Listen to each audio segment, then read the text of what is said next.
За 3 месеци, колку што општина Струмица има организиран јавен превоз, резултатите се повеќе од добри.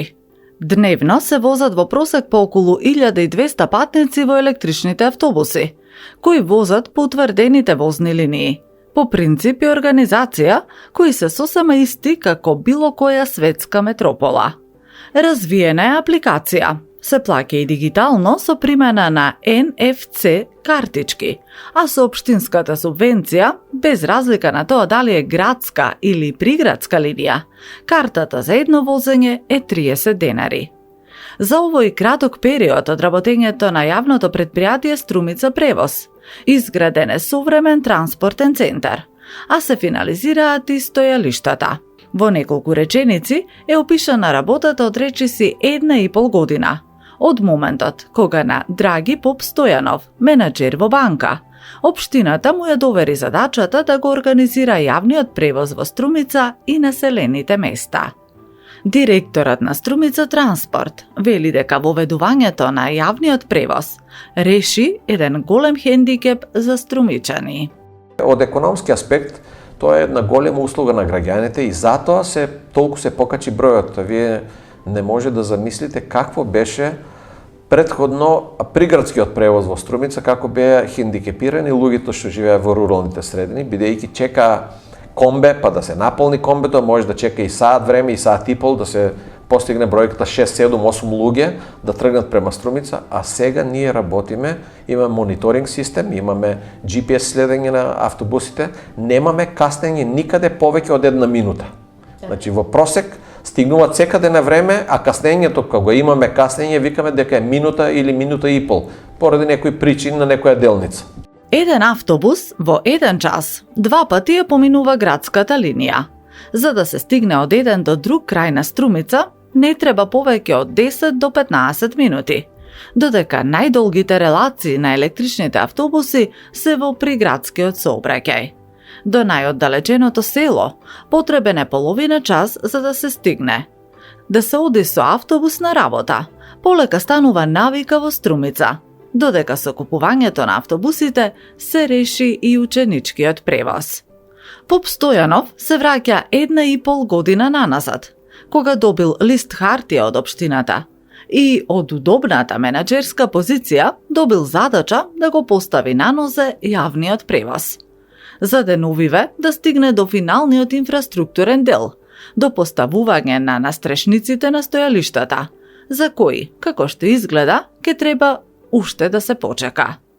Граѓаните на Струмица ќе треба да почекаат на настрешниците кои ќе ги заштитат од дождот и ветерот. Исто како што предпријатието ги чека парите од повратот на ДДВ од Министерството за финансии и УЈП. Вкупно 69 милиони денари или околу 1,2 милиони евра е данокот што државата треба да го врати на струмичкото предпријатие за набавката на 10 електрични автобуси. ДДВ-то требало да биде вратено најдоцна до ноември минатата година, но на средствата и по половина година се уште се чека. И по сите интервенции од Струмица превоз, повторените барања и пишаните интервенции, парите ги нема, а со тоа се оневозможува квалитетното функционирање на јавниот превоз во Струмица.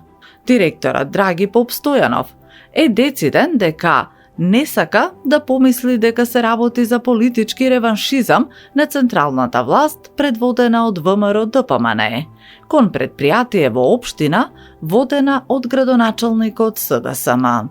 Ако се случува тоа што се случува на Скопје, ако на Струмица се случува да е тоа политичка ситуација, јас не би сакал да живеам во таква држава. Не моите деца.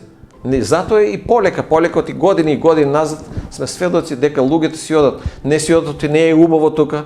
Дома е најубаво. Си одат, имаме многу такви нерешени работи, се занимаваме со глупости. Младите тоа веќе не го трпат, се смени времињата, Facebook, таму вам имат информации. Не е како едно време, ќе чекаме на вести што ќе каже што сите информации ги имат младите, стават на кантар и си одат. Ова постојано одложување и своевиден административен молк, според Поп Стојанов, ќе се одрази врз сите граѓани.